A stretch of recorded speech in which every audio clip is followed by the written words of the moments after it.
While sliding into unconsciousness, I could somehow, I don't know, hear the voices of the dying. Thousands crushed by falling buildings or burned alive in the fires. Trish lost her sister, almost lost me. Zeke was always there, somehow sure that I'd wake up, while outside the city fell apart. A plague struck, followed by rioting, theft, rapes, civilization committing suicide. In a bullshit attempt to contain the biological threat, the federal government locked down all access in and out of the city. Now we're stuck in this cage with the psychos. Cops are all but gone off the streets, either dead or too chicken shit to stand against the gangs that control things now. Outside, things were bad. But inside me, something was beginning. Scary as hell at first. Gotta understand, there was no one to talk to, no experts to consult. But with time, I'm learning to control it, master it. Just hope it's not too late.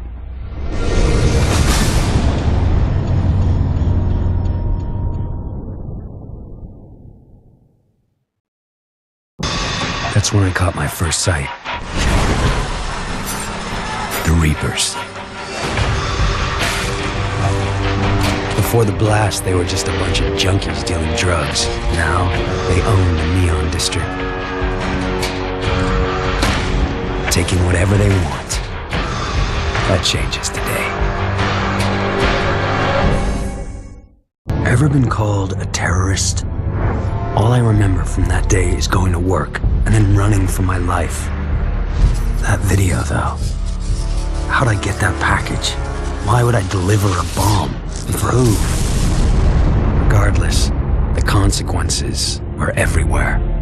Whatever there'd been between Trish and me was gone. She didn't say a word, no emotion, nothing, just walked away.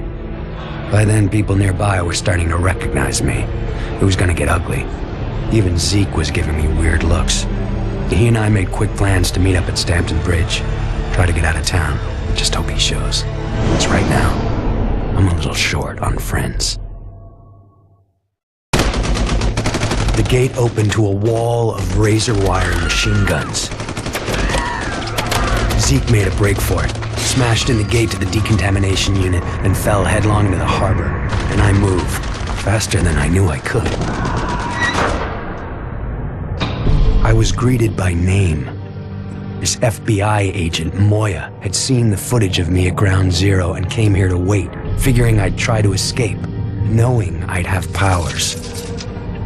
She explained that before the blast, her husband John had been assigned to infiltrate the First Sons, a shadowy group working on a project they called the Ray Sphere, a device designed to drain the neuroelectric energy from a group of people and concentrate it into an individual.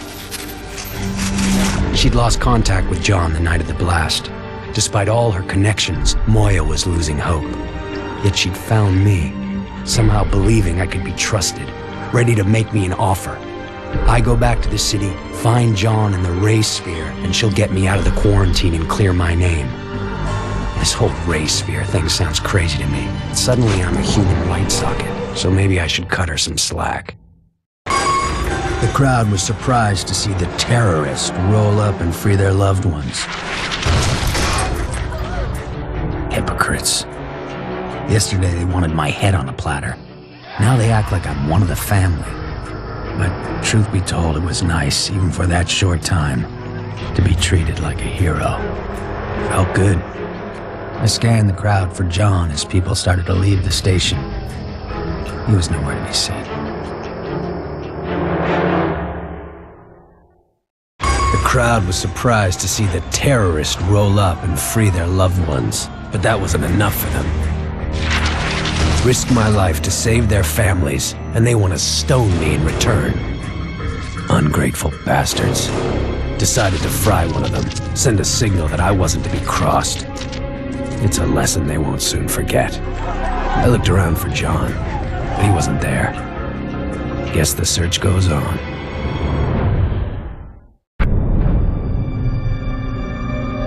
He leaped toward me, his icy fingers digging into my head. For a moment there was nothing, and then he started to show me things. Horrible things. Beyond description. And in that split second, I understood he was showing me the future. Death and destruction on an unimaginable scale. As he released me, I knew that he was responsible for all of it. That he had opened Pandora's box, and it wasn't ever gonna close, and that damn ray sphere was somehow involved. And then he was gone.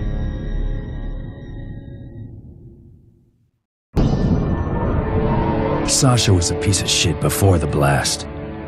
But looking at her now, is this what my powers are gonna do to me? A warped body and twisted mind? Is that my future? Either way, she knows all about the First Sons and their ray sphere. If I'm gonna dig myself out of this hole, it starts with her talking right now.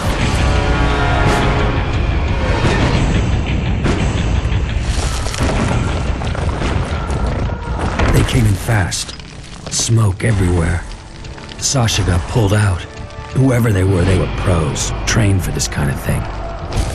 There was no time to think. Water was pouring in and the place was falling apart.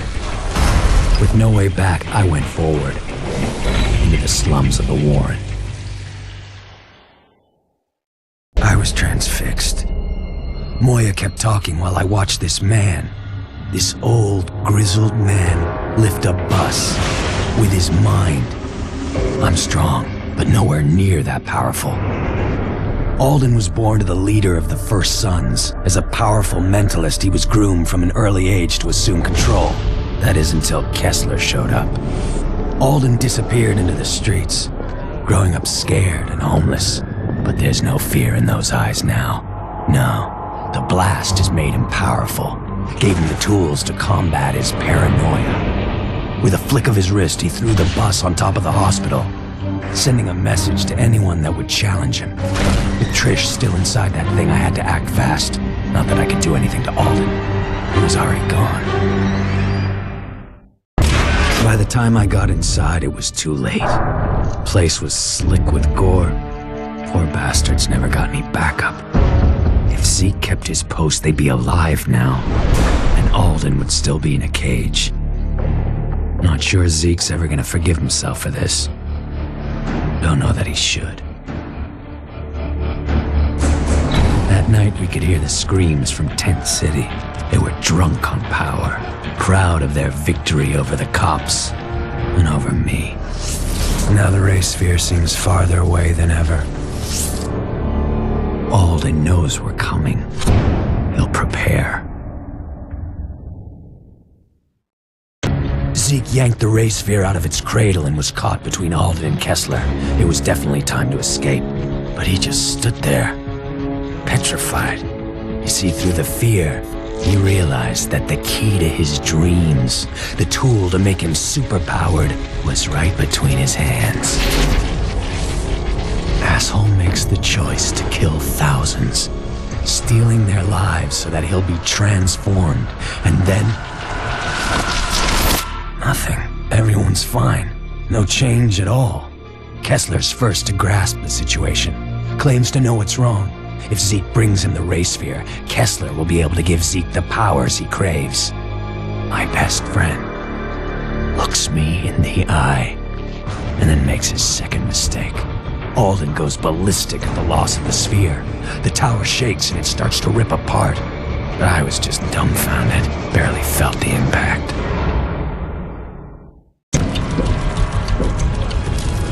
Alden no longer seemed like a threat to anyone. Just some old guy howling about how Kessler had stolen his first son birthright. Then he changed his tone. Claimed he wanted to work with me to get revenge, to join forces and kill Kessler. Guy must have felt my hesitation, because in that moment of indecision, he jumped. No normal man could have survived that fall, but Alden's a conduit. Same rules don't apply. Either way, this thing's coming to a head. My enemies are all gathered here in the historic district. Kessler's preparing them for the final battle. Yeah, this is the finish line. Just wish I wasn't crossing it alone. Time slowed down as Trish fell. all my powers, and I couldn't do a thing. For a second, she sprung to life, just long enough to say that she was proud of me for what I'd become. Proud that I was helping people with my powers, and that she loved me for it. I buried her in the park alongside others who died since the blast. Kessler's gonna pay for this. I'm gonna find that sick bastard, and I'm gonna kill him. Trish's crumpled body flashes through my head. I think of Amy, Zeke, and I hit that spear with everything I've got. But something goes wrong. The race field cracks open, creating a vortex of energy. John's pulled in, and it tears him apart. And I run. John and the race sphere are gone, reduced to ashes. Nothing went according to plan, but at least the race sphere is out of the picture. I looked down at Kessler, reveling in my victory, and then I heard him whisper, "Trish, I love you. Please forgive me." Then he was on me, fingers digging into my face. As Kessler's secrets played out in my head, I finally began to understand. I saw his nemesis, a beast intent on extinguishing all life. In those early days, Kessler could have used his powers to stop it, but instead he fled with his family, leaving others to fend for themselves. Hunted for years, Kessler and his family watched as the rest of the world went to hell. And then it was too late. Too late to fight. Too late to save anyone. In that moment of failure and grief, he used his newest and most dangerous power. He went on a one-way trip back in time, attempting to rewrite history. Kessler seized control of the First Sons and accelerated the race sphere's development. Decades spent plotting the blast, organizing the quarantine, finding me. Yet the thing that drove him forward, Kessler's sole link to the past, was a picture from his wedding day, when he married Trish, with Zeke as his best man. My brain lurched, unable to accept that Kessler and I were the same person, that he'd come back in time to mold me into the savior he failed to be, going so far as to kill the woman he loved, I loved, so that I wouldn't be tied down by emotions. No, Kessler wanted me strong, ruthless, so that when I faced the beast, I'd be capable of making impossible decisions, all for the common good. And then Kessler fell back, dead. His final message, my final message, burned into my brain. I take one last look down at myself, my future self, and turn away, the rage curdling inside. I hate everything about Kessler, but when the time comes, I will be ready.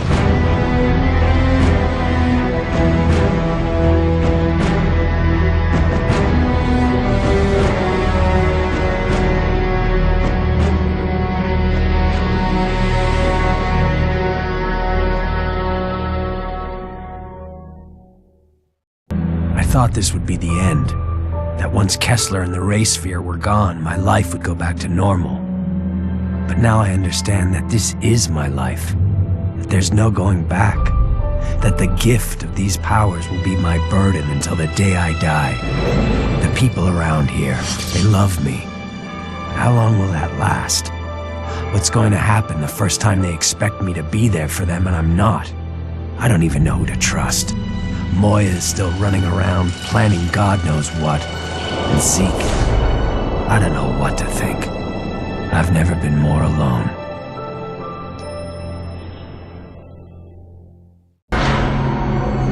Time slowed down as Trish fell. All my powers, and I couldn't do a thing. For a second, she sprung to life, just long enough to say that she was ashamed of what I'd become. That God had given me these powers and I'd squandered them, hurting others and thinking only of myself. I buried her in the park alongside others who died since the blast. Kessler's gonna pay for this. I'm gonna find that sick bastard, and I'm gonna kill him. I pick up the ray sphere and instantly feel it leeching off me, humming and crackling, growing in power. As I activate it, I think of Trish, how she died, and I swear to myself that I will never let something like that happen again. Then John rips it away, telling me I'm crazy, screaming, but it's too late. The ray sphere breaks open, creating a vortex. It tears John apart, and I run. John and the ray sphere are gone, reduced to ashes, but I got what I wanted. I looked down at Kessler, reveling in my victory, and then I heard him whisper, "Trish, I love you. Please forgive me." Then he was on me, fingers digging into my face. As Kessler's secrets played out in my head, I finally began to understand. I saw his nemesis, a beast intent on extinguishing all life. In those early days, Kessler could have used his powers to stop it, but instead he fled with his family, leaving others to fend for themselves. Hunted for years, Kessler and his family watched as the rest of the world went to hell. And then it was too late. Too late to fight, too late to save anyone. In that moment of failure and grief, he used his newest and most dangerous power. He went on a one-way trip back in time, attempting to rewrite history. Kessler seized control of the First Sons and accelerated the ray sphere's development. Decades spent plotting the blast, organizing the quarantine, finding me. Yet the thing that drove him forward, Kessler's sole link to the past, was a picture from his wedding day, when he married Trish, with Zeke as his best man. My brain lurched, unable to accept that Kessler and I were the same person, that he'd come back in time to mold me into the savior he failed to be, going so far as to kill the woman he loved, I loved, so that I wouldn't be tied down by emotions. No. Kessler wanted me strong, ruthless, so that when I faced the beast, I'd be capable of making impossible decisions, all for the common good. And then Kessler fell back, dead. His final message, my final message, burned into my brain. I take one last look down at myself, my future self, and turn away, the rage curdling inside. I hate everything about Kessler, but when the time comes, I will be ready.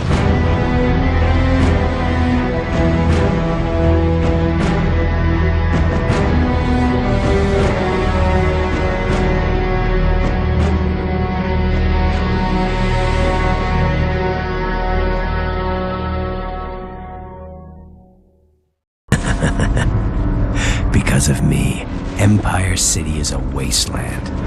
I've taken this place down notch by notch, and it's never getting up again. Kessler thought he was preparing me to face some beast, that I'd be using my powers for the greater good. What an idiot. These powers are only good for one thing, letting me take what I want, when I want. In a place with no law, the strong take what they want, and the weak are their slaves, their playthings. And no one is stronger than me.